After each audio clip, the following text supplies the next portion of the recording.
Mainit na umaga po sa inyong lahat. Mainit po ba? Yung init ng panahon ay siyang init ng ating pagmamahal sa Diyos. Ano po? Okay, tayo po muli ay tumayo. Buksan po natin ating dalang Biblia dito po sa Kawikaan, chapter 15, verse 2.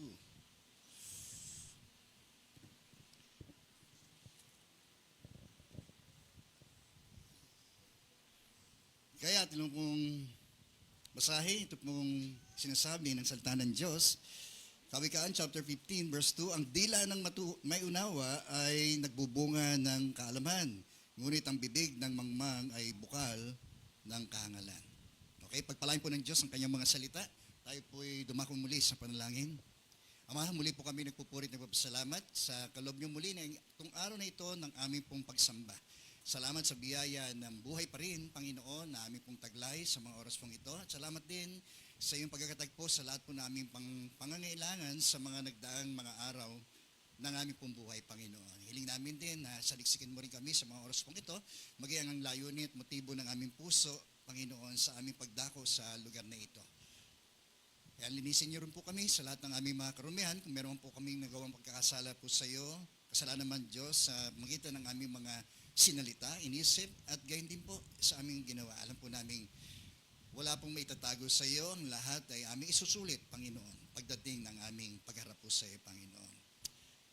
At hiling namin sa mga oras na ito, na basbasan mo yung mga salita, yan po nito maging epektibo, dahil ito na mayroon pong kapangyarihan, Panginoon, at magdulot ito, patuloy ng transformasyon sa aming mga buhay, Panginoon.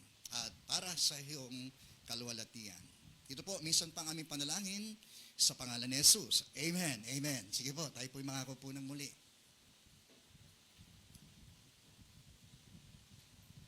Okay, nice kumagatan ng mensahe po ng Diyos sa umaga pong ito, the tongue of the wise.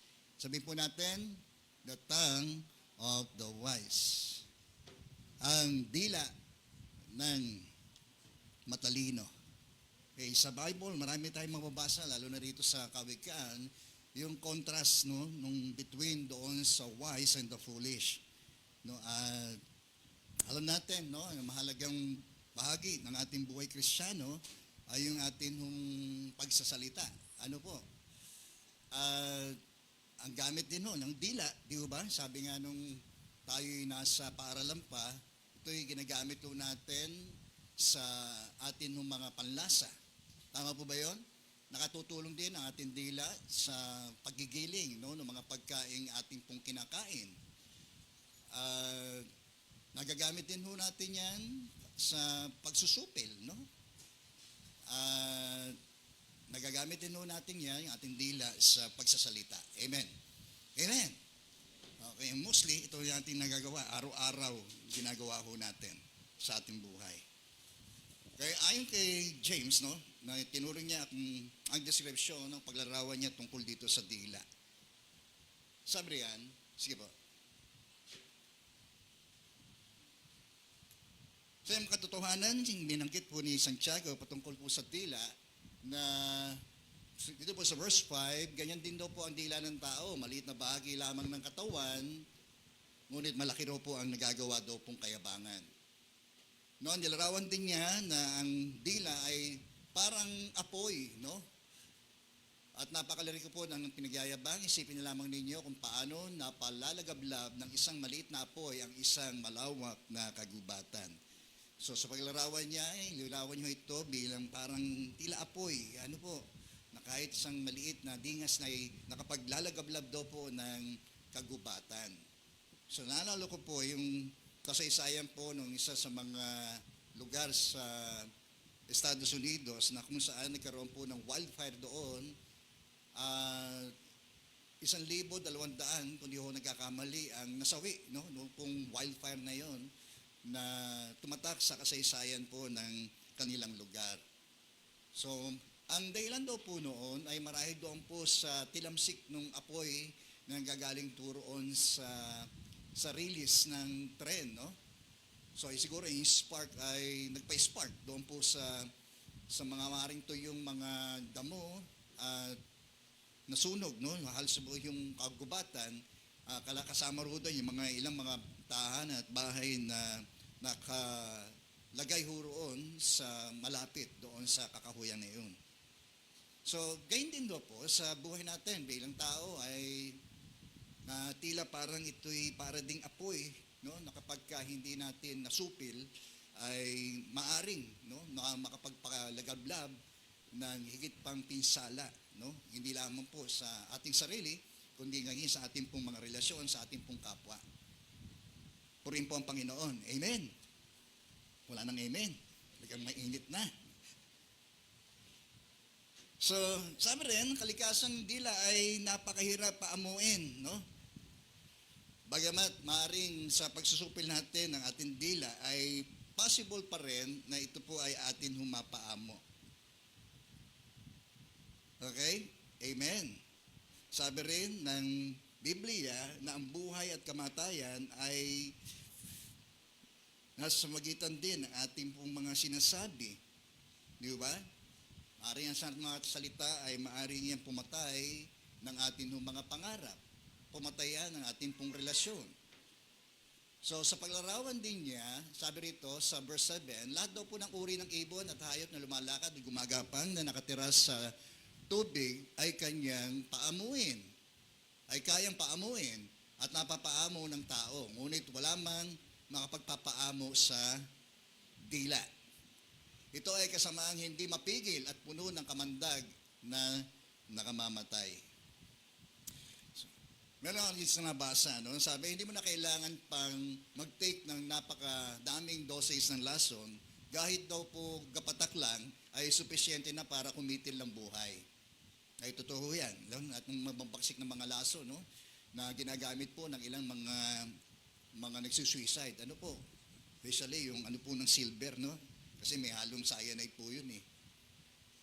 Okay? So, gayon din, no? Ang dila ay hindi natin pansin, pero ito ay tila parang makamandag ding lason na maaring kumitil kahit kakiting o kapatak na salita na ating pong maaring mabibitawan. Kaya nga, sabi rin ng Biblia, huwag tayo maging daan para tayo po'y kakisuran ng ating nung kapwa. Sa paraan na kung paano po tayo mag-isip, no? Paraan kung paano po tayo magsalita, ano po? At kung paano paraan kung paano po tayo namumuhay. So bilang mga Kristiyano, napakahalaga na maging maingat po tayo sa ating pagsasalita. Maaring ito'y magdulot ng buhay o maaring ito'y magdulot din ng kamatayan, pagkasira ng ating pong mga ugnayan, unang-una sa Diyos at gayon din ho sa ating pong kapwa. Amen. Okay?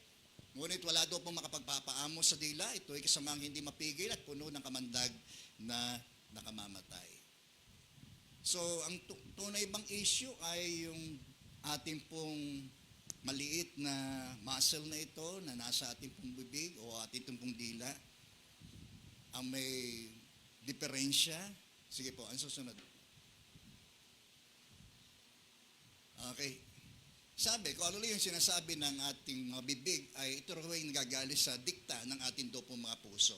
So the real issue ay hindi po itong ating pong munting lamang ito na nasa ating bibig, kundi kung ano ang dinidikta nito sa ating mga puso na siyang ating pong sinasabi. Sabi rito, ang mabuti daw pong tao ay naglalabas ng mabuti sapagkat mula sa kanyang pusong sagana sa kabutihan at samantalang ang mga masamang tao naman ay naglalabas ng masama mula sa kanyang pusong puno ng kasamaan sapagkat kung ano nagumapaw sa puso ay siyang sinasabi ng labi. So the real issue is the heart. It's the issue of the heart. Kasi kung ano raw yung laman ng ating puso, ay yun po ang ating lalabas sa ating mga bibig. Para din lang tayo nung naglagay sa isang basyong sisidlan. Ano po? At yun po ay, kung ano po yung ating inilagay doon, at kung ito man ay ating pong ibubuhos o ilalabas, ay kung ano po yung ating isinilid, ay yun din ho yun ang lalabas po roon. Kung naglagay ho tayo ng toyo, toyo rin ho ang lalabas po roon. Amen? Okay? Na kung ano yung inilagay din po natin yon, ito yung mga sama ng loob natin, no, ay yun din ang maibubulalas ng laman ng atin hong mga puso. Amen po ba ron? So the real issue ay hindi yung issue ng atin hong mga dila, kundi yung issue ng atin hong mga puso. And it demands accountability, no? Ito ay ating pakatandaan upang maging maingat po tayo sa atin hong mga pananalita. Sabi, it demands accountability. O tingin nyo po, tandaan ninyo, sa araw daw po ng paghukom, ay pananagutan ng tao ang bawat walang kabuluhang salita na sinabi niya. So kahit doon sa ating mga oras, no, ng ating paglilitis sa harapan po ng Diyos, maging ito pong mga bagay, hindi lang po nating mga ginawa, kundi maging ating pong mga nasabing, mga salitang wala daw pong kabuluhan ay pananagutan po natin yan sa Diyos. Okay? Amen. So ngayon, tayo isa ng Kristiyano, napakahalaga na maging maingat tayo at magkaroon tayo ng sinasabi nga ng Biblia para tayo maging matalino, no, sa paggamit ng ating mga salita, ay gamitin natin ito sa tamang at hustong paraan. Naniniwala ba tayo ron?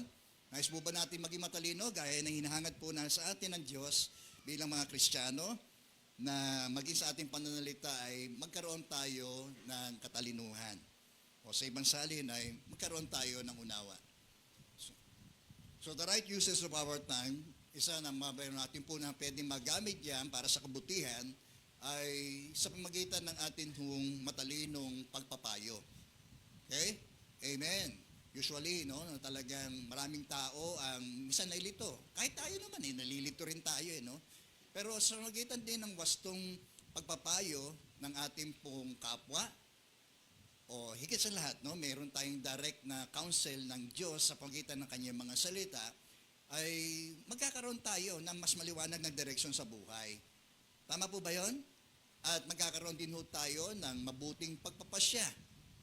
Alam niyo, isa po sa mga layon po ng kawikaan, no? Mabasahin natin yung chapter 1. Ilan sito na mababasa natin dito, yung pangunahing layon ng sulat na ito ni Haring Solomon.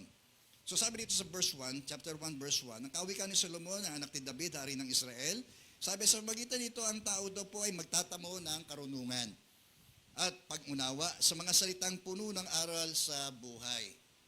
So in counseling, napakahalaga na wag ho nating iwawalay, no, yung pinakating tampok na punong pagka-counsel, no, pagpapayo, walang iba kundi ho ang salita ng Diyos. Amen po ba? Okay, tinuturo nito, sabi rito, ang matuwid na paraan ng pamumuhay. Okay, katwiran, katarungan at katapatan. Mabibigyan nito ang talino, ang walang karanasan. Ang mga kabataan ay matuturuang magpasya ng tama. At sa magitan nito, lalong tatalino ang matatalino at magiging dalubhasa ang kakaunti ang kaalaman. Sa gayon, lubos itong nilang maunawaan ang mga kawikaan, gayon din ang palaisipan ng mga marurunong. Purihin po ang Panginoon. Amen. So marami tayong patungkol sa paraan kung paano tayo magkakaroon ng isang matalinong komunikasyon, no, o pagsasalita. At sa pamagitan ito pong wise counsel na ito, magagamit po natin sa tamang paraan ang atin hong mga bibig. Amen. Sabi ro, sa salita ng matuwid ay nagpapakilaro daw po ng karunungan. Glory be to God. So sabi rin doon sa Kawikaan chapter 15 verse 7, ang labi daw po ng may inawa ay nagkakalat ng karunungan, hindi ho ng kamangmangan. Ngunit handang tumanggap ng payo ang taong may unawa. So mahalaga, isa sa mga mahalagang paggamit po ng ating mga bibig ay sa pamamagitan ng isang matalinong pagpapayo. Okay? So mahalaga din na tayo po humihingi ng payo sa iba na kung saan, sabi rin yan, seeking counsel from others ay mahalaga rin ho yan. Sabi rin sa Kawikaan, chapter 27, verse 9, ang langis at pabangoy pampasigla ng pakiramdam, ang kabalisahe nagpapahina ng kalooban. Ang isang ambalak daw na mabilis ay hindi papakinabangan, ngunit ang planong pinag-aralan ay magtatagumpay. Di ba? Kaya nga sinasabi, no, huwag tayo magtiwala sa ating kaalaman o karunungan. Basta halip tayo po'y magtiwala sa Diyos at tayo po'y ide-direct niya doon sa landas na nais po niya na atin hong lakaran. Okay? Purin po ang Panginoon. Amen. Pangalawa, we can use our tongue, no, para sa reproof, no? Ibig sabihin sa pagtatama, rebuke, sa pagtutuwid, at gayon din sa pag-exhort, no? Sa pangangaral ng mga bagay ukol sa Espiritu. Sabi sa Proverbs chapter 27 verse 17, bakal daw nagpapatalim sa kapwa bakal at isip na nagpapatala sa kapwa kaisipan.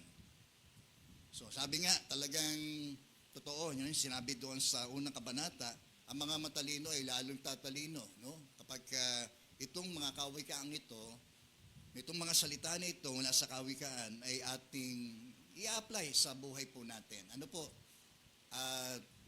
Mahalaga rin sa ating pagtatama at pagtutuwid sa ating pong kapwa ay mahalaga na gumagamit din tayo ng mga tamang mga pangungusap para sila ay ituwid.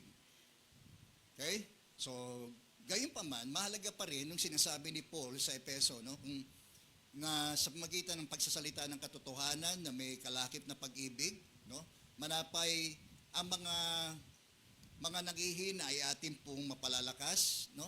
At makapapanumbalik natin, mareparestore natin ang anumang o sino man sa atin ay maaring bumagsak at nabigo sa kanilang buhay. Okay? Amen.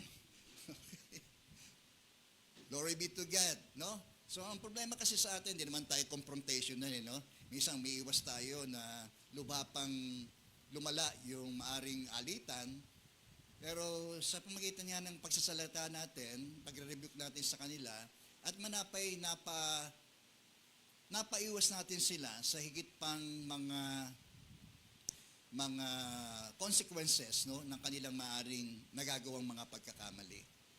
At gayon din, yung conflict na sana'y na-restore kaagad, napanauli yung magandang pagsasamahan, dahil nga nakikipit-balikat tayo na ayaw nating gamitin yung tamang pagtatama at pagtutuwid sa isang taong nagkamali sa atin o sa isang kapatid na nagkamali, isa pa yon sa mga maaring magdala sa kanya patungo roon sa pag-aakala, no, na yung maling kanyang ginagawa ay tama. Andiyan pa ba kayo? So lalo na't kung ito'y nakakasira sa patotoo ng mismo mga personal niyang testimony at sa testimonya ng iglesia, lalo kung siya'y kaanib natin, mahalaga na siya'y ating kausapin. Ano po? Sinasabi rin ni Paul doon sa iglesia sa Galatia, no? Kung may mahulog sa pagkakasala, ang sino man sa inyo, kayo yung pinapatnubayan ng Espiritu, ang magtuwid sa Kanya. No? So, pero gawin natin ito ng buong hinahon, no? Kasi baka matukso tayo, bandang huli sa halip na maging maayos yung pagsasamang muli at magkaroon ng magandang pag-uugnayang muli, ay lalo pang nasira. Ano ho? Kaya nga, no? Kaya nga nung tayo magtutuwid ng ating pong kapwa, sikapin po natin na tayo po ay makapanalangin muna, no? Ilagay natin hindi lamang sa tamang mga uri ng mga salita na ating pong sasabihin sa Kanya, kundi maging sa tamang tono. Mahalaga rin po yan. Ano po? Yung tono ba? Yung diin ng atin mga salita, bibitawan. Ano po? Kaya nga dapat may kalakip itong pag-ibig. Ano po? Na kahit katotohanan yung ating sinasabi, kapag yung ating mga tono ay medyo sarcastic, ano po, medyo talagang hindi magkakaroon ng mga kaayusan. Ano po? Sa anumang pag-uusap na gawin po natin. Andiyan mo, nagkakaintindihan ba tayo? Amen, no? Kaya nga, manapay sa pagsasalita ng katotohanan, sa diwa ng pag-ibig, lagi po kasama yan, lagi natin babalansin yan. Hindi mali yung magsabi ng katotohanan. Kasi yun naman talaga ang totoo eh. Di ba? Pero kung sasabihin natin ito, yung katotohanan sa Kanya, nang walang kalakip na pag-ibig, sasabihin natin ito dapat sa tama ding lugar. Ano po? Hindi lamang po yung sa tamang mga salita, kundi sa tamang lugar. Kung itutuwid mo ang isang tao, huwag mo doon sa harapan ng tao, ng ibang tao na makakarinig ng iyong mga sasabihin. Okay? Amen. Diyan po ba tayo? So, okay natin, hindi lamang doon sa halip na tayo po ay maging pagpapala doon sa mga tao po na yan, ay tayo pa, o bandang huli, ang nakapagdulot ng discouragement doon sa mga tao na yan. Okay? Kaya maging maingat tayo. Alam po ba? Lalo na sa pagtutuwid at pagtatama po ng ating kapwa. Lalo na kami sa aming mga pastor, no? Madalas ay ito ay isa sa mga ginagamit po natin para i-rebuke tayo, no? Kasi nagkakamali rin tayo eh. Lahat tayo nagkakamali, di po ba? Kaya nga sinasabi rin ni James, magbaganghad ng marami sa inyo na maging guro. Di ba? Sapagkat malimit tayo magkamali. Kaya dapat maging maingat tayo, no? Lalo na sa ating mga pagtuturo, sa ating mga pagtutuwid. Lahat ng bagay na yan, yung ginagamit po natin sa paraan ng ating mga pagsasalita, ay dapat tayong maging maingat, no? Okay, kahit isang salita lang, sabi nga sa inyo, maaari ito'y magdulot ng kamatayan, no? Kamatayan ng isang relasyon, kamatayan ng isang mabuting pagsasama. Purihin po ang Panginoon. Amen. Pero sa ganang ito, kung ito'y nagagamit po natin sa tamang paraan at sa tamang uri ng mga pangungusap, no? Ito po ay nagpapatalas. Ano po? Kapwa nagpapatalas ito, hindi lamang doon sa nagsasalita o nagtutuwid, nangangaral, kundi maging doon sa pinangangaralan at doon sa mga taong itinutuwid. Bakal, sabi rito, ang nagpapatalim sa kapwa bakal at sa isip ay nagpapatalas sa kapwa isipan. Okay? Ang nag-aalaga ro sa punong igos ay makakakain ng bunga na iyon. So, yun kanina nagsabi ng yung batas ng pag-aani, na kung ano ang ating itinanim, yun din ang ating aanihin. Glory be to God. Okay. Glory be to God. Amen. Okay. Second, na maaari po natin magamit ang ating mga bibig ng tama ay sa magitan ng encouragement. Sabihin natin, encouragement. Pagpapalakas ng loob. So, marami ngayong buhay, no? Talagang discouraged na sila sa buhay, no? Lalo't nadarama nila yung bigat ng mga problemang kinakaharap po ng maraming mga tao. Kahit tayo mga Kristiyano, di ba? We feel discouraged doon minsan doon sa ating mga pinuno, di ba? Hanggang sila nagtatalo-talo. Di ba? Hindi sila magkaroon ng pagkakaisa. Sila rin ay nagtuturuan. So, isa naman nakakapagbigay ng panghina ng loob sa atin. Anong klaseng bansa ito?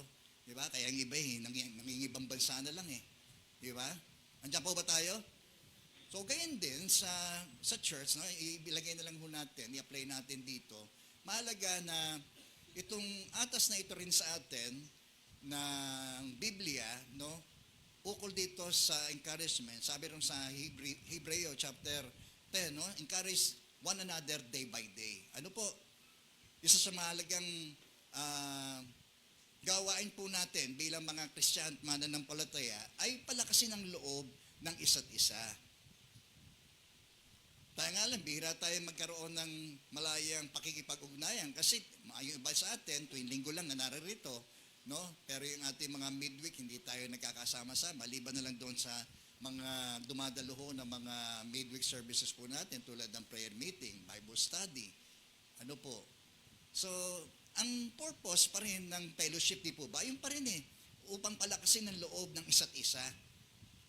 Di ba? Kaya sa pagkikipag-fellowship natin just ipiliin din natin yung mga salitang makapagpapatibay ng loob ng ating pong kapwa. Amen. Hindi ho yung makapag-discourage. Tama po ba yun? Nandiyan po ba kayo? Kaya yun ang kahalagahan din, no, ng mga fellowship natin na for the purpose of encouraging one another.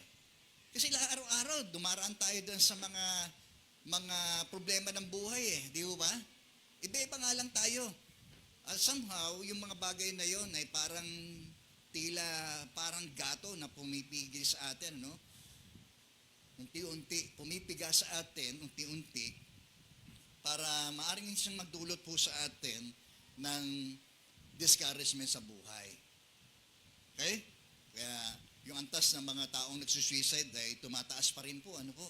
Dahil feeling nila, discouraged sila sa buhay At pagka dumating doon sa pinakapuntong tila naisip nila na wala ng pag-asa, ay maaari nilang magawa yung mga bagay pong yan. Okay? Maraming pong mga tao discouraged. Totoo po yan. Tayo mga Kristiyano, minsan gawin natin itong paraan para doon sa mga discouraged people na ito, para tayo mag-witness sa kanila. Ano po? At mismo, tayo rin, dapat ay may ganito tayong attitude regards doon sa may right attitude tayo regards doon sa mga problema ang dumarating din sa atin ng mga buhay. Okay? Sabi sa Proverbs chapter 16, verse 24, kaaya-ayang salita, tingin po ay parang pulot-puyutan, matamis sa panlasa, pampalusog ng katawan.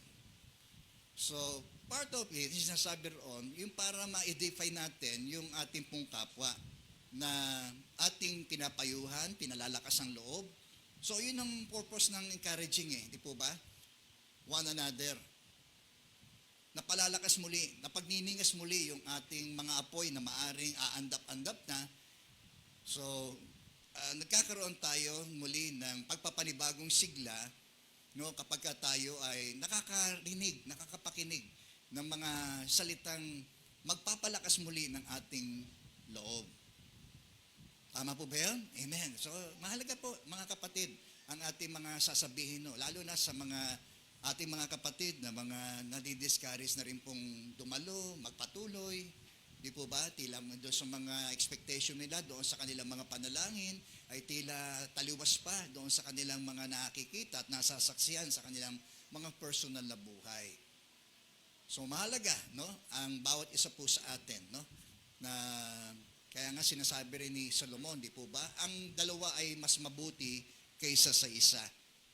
Di po ba?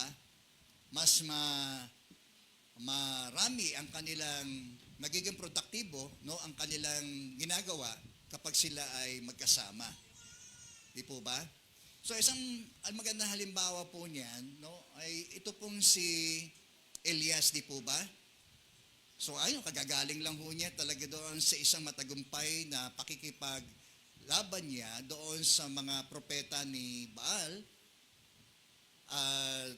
Alam natin, gumawa ng pambihirang kababalaghan ang Diyos nung magpababaho ng apoy ang Diyos, no? At sa pamagitan ni Elias, no, ay naibalik niya ang mga Israelita sa pagsamba sa tunay na Diyos. Amen. Pero pagkatapos lang ng ilang mga araw, no, ay siya'y binantaan ni Reyna Jezebel na siya'y papatayin, no? Kaya pinahunting siya nito para patayin.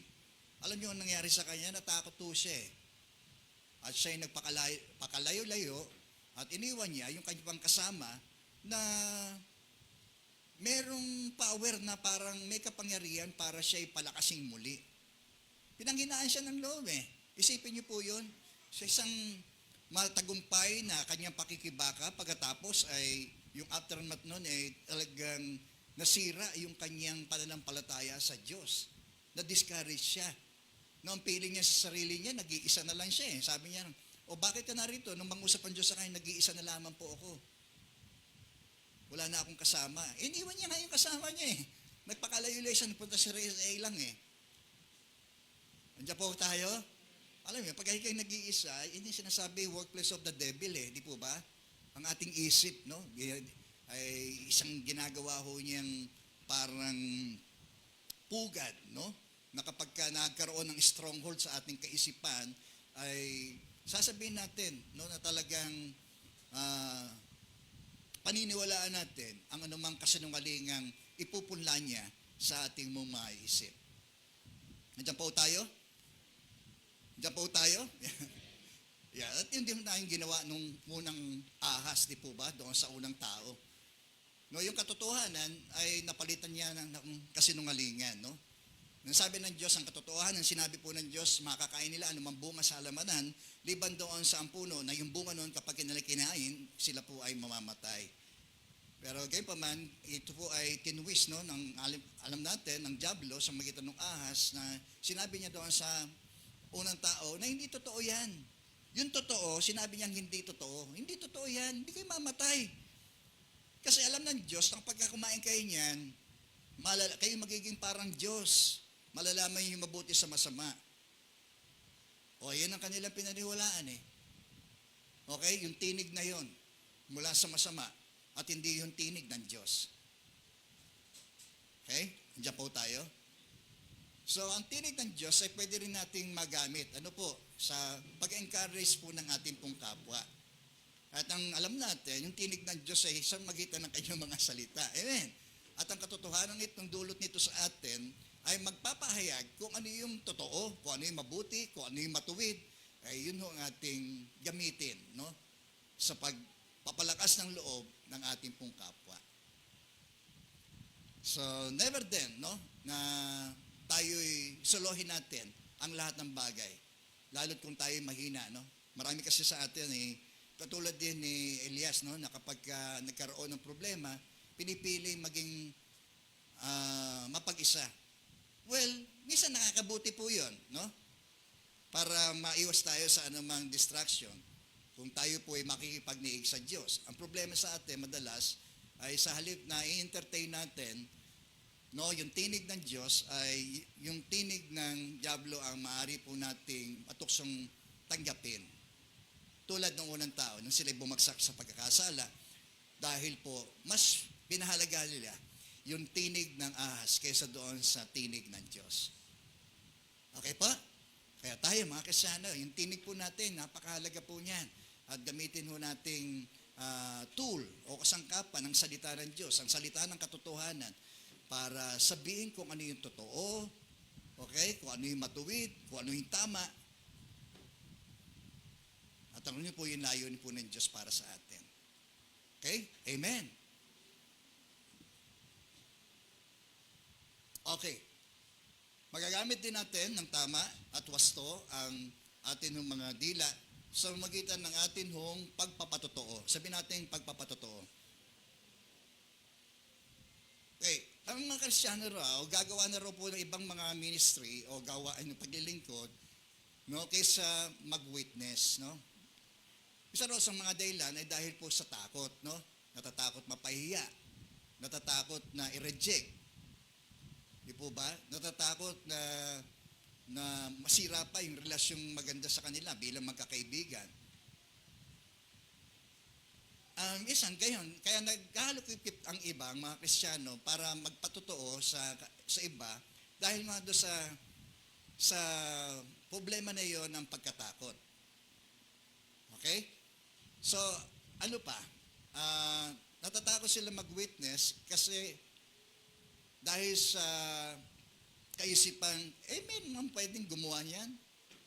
Maraming mga ebanghelista dyan. No, maraming mga missionary, andyan si pastor, di sila na gumawa niyan. Hindi po dapat gano'n ang ating kaisipan. Ano po, ang ating attitude regards doon sa witnessing.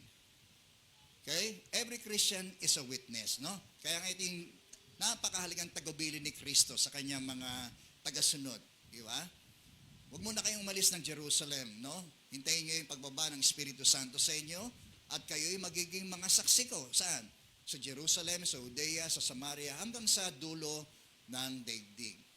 At yung komisyon na yon ay kinomisyon niya hindi lamang sa mga sinaunang mga tagasunod po niya, kundi sa ganang ating kapanahunan. Ano po? Tayo, mula nang tayo tawagin ng Diyos, ay tayo po ay itinuring niyang mga witnesses of Christ. Kailan pa ba natin mag-undergo ng Bible School, ng masinding pag-aaral para tayo ay makapagpatotoo? Just as simple, kung ano ang ginawa ni Kristo sa atin personal. Yun ang sabihin natin sa iba. Kaya yung maalala niyo yung babaeng Samaritana, nung magkaroon siya ng encounter kay Christ, di po ba? Pagkatapos po noon, nagbalik siya doon sa kanyang bayan, di po ba? At ipinamalita niya si Jesus na kanya pong nakatagpo doon sa balon. Okay? At ginamit siya, kahit sa simpleng paraan ng paghahayag na yon, ay ginamit siya ng Diyos para yung maraming mga Samaritano doon ay makakilala sa ating Panginoong Jesus. Purihin po ang Panginoon. Amen. Maaari niya rin tayong magamit. Amen po ba? Kahit tayo yung mga sinasabi natin, sa Biblia may mga lesser lights di po ba? Ibig sabihin, hindi nandoon sa limelight na karakter ng Biblia. Alam niyo po, di ba, si Naaman, di po ba? Isa siyang pagan, pero siya po ay nakakilala sa Diyos, nung bago po yun, nagkaroon ho siya ng karamdaman. Sila po ay meron pong nabihag na isang musmos na Israelita, babaeng Israelita. At si Naaman po ay isang magiting na mandirigma, isang warrior, kilala siya. Pinagtatagumpay siya ng Diyos sa lahat ng kanyang mga pakikibaka. Pero gayunpaman daw po, si Naaman ay meron pong kapintasan. Ano po yun? Siya po ay may ketong. At nung makita nung babaeng itong Israelita, yung gano'n na lamang ang kalungkutan ng kanyang mga amo na may ketong si Naaman. Ang sabi niya roon sa asawa ni Naaman, na kung pupunta siya doon sa propeta ng Israel na si Elijah, gagaling yung kanyang ketong. Di po ba? Naalala niyo po yan? Kwentong yan? So tingin niyo po yun Hindi man binabanggit ko ano yung pangalan ng babae na yun Di ba? Alipin pa siya, naging katulong siya sa sambayan ni Naaman. Pero ginamit siya ng Diyos para mag-witness. Tinuro niya, yung propeta sa Israel, na kung pupunta siya roon, malalaman niya ang paraan kung paano siya gagaling. As simple as that. Amin po ba? Ang message of the gospel, napakasimple lang naman yan Simple, pero dakila. Okay? Very great message. Po? Ang gospel ay isang dakilang mensahe. Sapagkat it's the greatest need of man. Yung kaligtasan. Amen po ba? At sa magitan na ating pagpapatotoo sa kanila, at sa paghahayag natin ng katotohanan na si Jesus ay namatay, inilibing at muling nabuhay, ito yung the core of the gospel, the message of the gospel Nakinig sa simpleng mensahe na yun. At sa pag siya ay nanampalataya, siya ay may pagkakataong doon sa buhay na walang hanggan. Okay? Amen. Amen. Sabihin mo, kung ano yung naranasan mo kay Kristo, at yung naranasan mo yun, sabihin natin sa iba. Okay? Amen. So, huwag tayo magkaroon ng indifferent attitude na parang, sige, ang dami namang pwedeng gumawa niyan. Hindi ho. Tayo ho. So, isa rin doon sa mga dahilan kung bakit may mga Kristiyanong hindi ho nag-witness is because of ignorance, Yun nga, ignorante tayo. Ano yung ibibigay mo kung hindi mo alam kung ano yung ibibigay mo? Di ba? Dapat, kung ano yung meron ka, yun lang naman ibibigay natin Amin po. Kung ano yung meron tayo, yun ang atin pong ibibigay sa iba. Tayo po iniligtas ni Kristo. Amin po ba? Tayo po ba'y sumampalataya kay Kristo? O, ngayon tayo po ay tumanggap ng kanyang biyaya ng kaligtasan. At yun po ang atin pong ibahagi po sa iba. Sabi sa Proverbs chapter 10, verse 20, sabi yan, ang dila ng matuwid ay tulad ng pilak na mahalaga. Teka muna ho doon. Isipin natin ho yun na itulad doon sa yung mga ating mga salitang bibitawan sa ating pong kapwa, ay tila ganitong mahalagang hiyas tulad ng pilak na ating pong ibinibigay sa kanila. Pero gayon pa man, kahit nga po ba ang tao ho ay gaano man kaganda ang atin hong pagpapaliwanag sa kanila, meron pa rin po talagang tatanggi. Harapin po natin yung katotohanan na yun. Diyan po tayo. Mas malamang pa nga, no, na tayo po i-reject talaga ng mga taong ating babaginan. Pero whereas, wala na ho tayong pananagutan doon, no? Ito yung ating sinabi, wala na tayong pananagutan sa Diyos. Ang mahalaga ay sinabi natin sa kanila. Kesa tayo po itinago natin. Ano po? Kesa doon tayo po sisihin ng mga taong napunta sa impyerno nang hindi ho nating sinabi sa kanila. Gayong alam ho natin kung paano sila maliligtas. So, ang initiative manggagaling po sa atin, hindi ho sa kanila eh. Diyan po tayo. Ang initiative manggagaling po sa atin, hindi po sa ibang tao. Kaya nga, mahalaga na itong mensaheng ito, ituring din nating napakahalaga sa bawat isa. Kunti na lamang oras, ang buhay ng tao maikli, parang aso, ngayon nandito, mamaya wala na. At kung tayo inukonvict ng Diyos na bahagi na ng ating pong kapwa, ating kapitbahay, ang ating kaibigan, ating mga mahal sa buhay, wag na tayong matakot, wag na tayong mag-atubili, wag nating hayaan. So kanina, maaring sinasabi ng ating pastor kanina, no, yung pag-iimbita sa kanila sa church, ay maaring hindi ka makapagpahayag. Maaring mong kumbitahin si pastor, gaya yung ginagawa ho ng iba sa atin. Ako ho yung pinagsishare nila doon sa kanilang mga mahal sa buhay. Pwede naman po yun. Okay? Ang mahalaga, mag-witness tayo sa kanila. Okay? Purihin po ang Panginoon. Palakpakan natin muna ang Panginoon.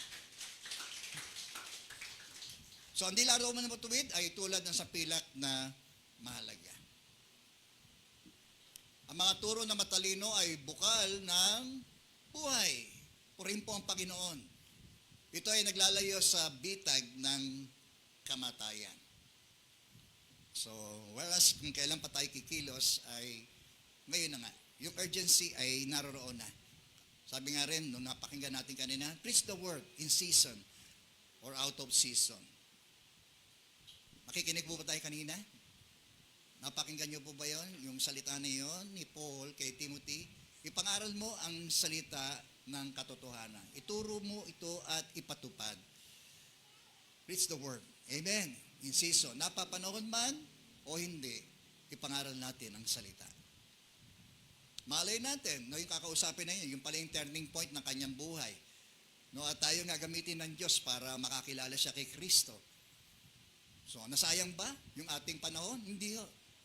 Ang pag-witness po, hindi ho pagsasayang ng oras po yan. Okay? At ang salita ng katotohanan ay pananagutan ho natin yan. Kung ginamit ho natin ito o hindi. Di ba? Nandiyan po tayo. So, ang buhay at kamatayan ay sa dila nakasalalay. Kaya ang ating pananalita para sa ating kapwa, sa pag-witness natin, sa pag-share natin ng gospel, may dala ho yung kamatayan o buhay. So, ang punto po noon ay wala na ho sa atin. Ang mahalaga sa atin ay binahagi po natin, no, itong buhay at kamatayang ito, kung sakalit sila ay tatanggi, sila ay sa kamatayang walang hanggan tutungo. Ito yung mapaunawa natin. Kung sa buhay naman, kaya nga kung ipapahayag ng iyong mga labi na sa Jesus ay Panginoon, di ba? Mahalaga yung tinatawag nating mouth confession, di ba, sa tao. At yung pagpapahayag ng kanyang puso, sabi roon, sa magitan ng pananampalataya, ang tao ho ay maliligtas. Romans chapter 10, verse 9 to 10.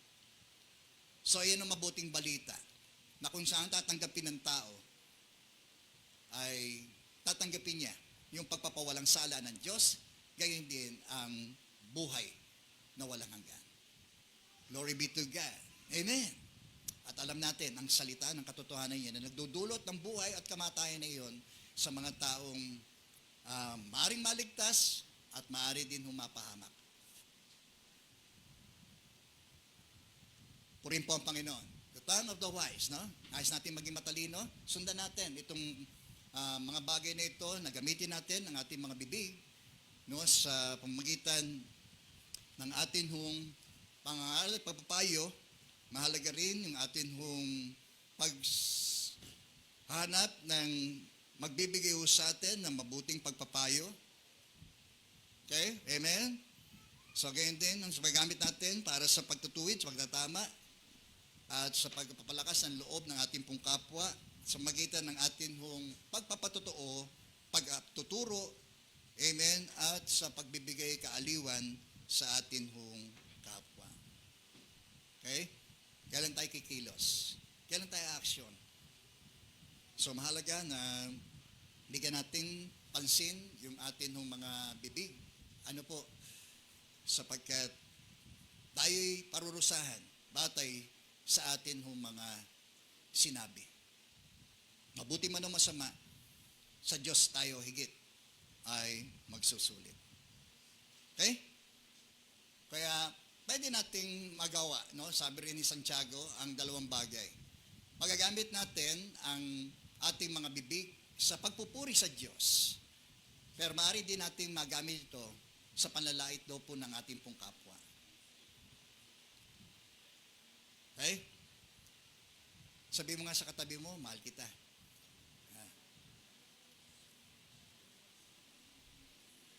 Huwag kang magagalit sa akin pag tinutuwid kita.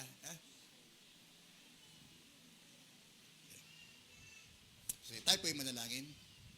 Hallelujah. Dakilang Diyos, aming Ama, muli po kami nagpapasalamat sa iyong mabiyayang mga salitang ito.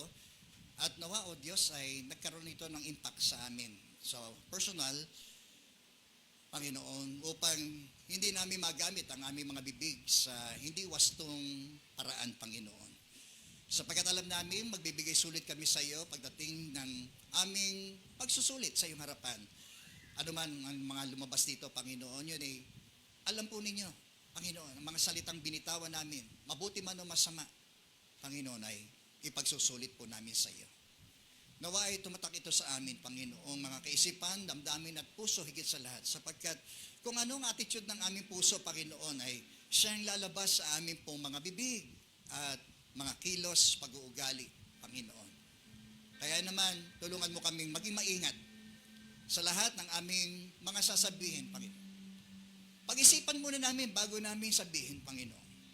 We think before we speak, Panginoon. Gaano nga po ba katotohanan ito? Kapag kami nasa kanya-kanya aming mga buhay pa. O maging kami ay narito sa loob ng iglesia. Gaano nga po ba namin ay i-apply ang mahalagang bagay na ito ng tamang paggamit ng iyong pong mga salita? Patawarin mo po kami kung kami po ay nagkulang, Panginoon. Malimit kami magkulang. Madalas kami magkulang. Madalas kami hindi makapagpigil sa aming mga sinasabi. Sapagkat yun ang inuudyok ng aming mga puso. Kung kami may mga hinanakit, galit, Panginoon, lalabas at lalabas po yun sa aming mga bibig, Panginoon. Kaya naman, nawa o Diyos, ay kami maging malaya sa mga bagay pong ito, Panginoon. Sa pangalan po ni Jesus. In the name of Jesus. Iwinawaksi rin namin ang mga gawa ng kaaway sa aming mga kaisipan, ang kanyang mga stronghold sa aming mga isip, Panginoon. In the name of Jesus. Hayaan po ninyong kalagan kami, Panginoon, sa aming mga pagkakabilanggo.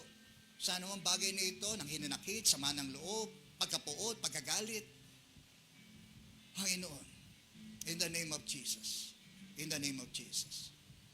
Yamang sinabi nyo, kapag kami pinalaya ng anak, lubusan na kami malaya na, Panginoon. Ngunit hayaan po din naman, Panginoon, maghari, patuloy kayo sa aming mga puso at buhay, Panginoon. Sapagkat kikilalan niyo aming Panginoon, kung wala po kayo, wala po kami magagawa.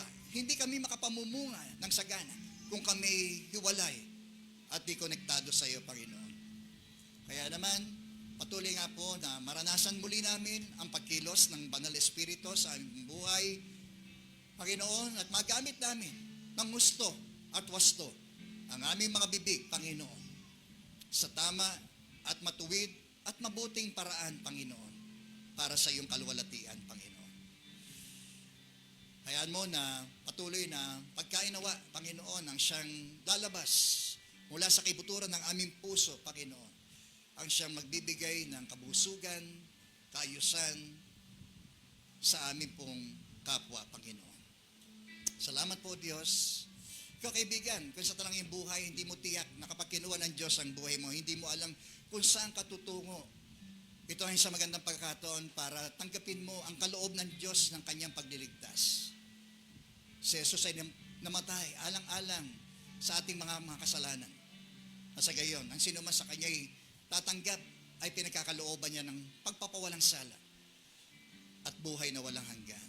Kung yan ang nais mo ngayong umaga, bakit hindi ka manalangin ng taimtim mula sa iyong puso at sabihin mo, Panginoong Yesus, lumalapit po ako sa iyo. Inaamin ko po na ako po isang makasalanan. Pinagsisisihan ko po ang lahat ng aking mga nagawang mga kasalanan. Ito man ay sa aking mga sinalita, inisip, gayon din po sa aking mga ginawa, Panginoon. Alam ko po na hindi po ako namuhay ng ayon sa iyong kalooban, Panginoon. Patawarin mo po ako. Panginoong Yesus, tinatanggap kita bilang aking Panginoon at aking tagapagligtas. Sa puso ko, Panginoon, ako po'y sumasampalataya. Marami pong salamat, Panginoon, sa iyong mga salita na kung sino mang manalig sa iyo ay ilang pinatawad sa kanilang mga kasalanan at pinagkalooban mo ng buhay na walang hanggan. Salamat po na mainam, Panginoon. Ang buhay ko pong ito ay akin pong isinusukong lubos sa iyo po lamang, Panginoon. Purihin ka, Panginoon. Aming Ama, patuloy po naming pinagkakatiwala sa iyo ang lahat po ng bagay, maging ang aming buhay bilang katampatang aming pagsamba, nakalulugod sa iyo, talagang ganda, Panginoon, at banal, Panginoon. At muli, binabalik po namin sa iyo ang lahat ng papuri, kalwalatian, at aming papasalamat sa ngalan po ni Jesus na aming Panginoon at aming pong tagapagligtas. Ito po ang aming panalangin. Amen. Amen.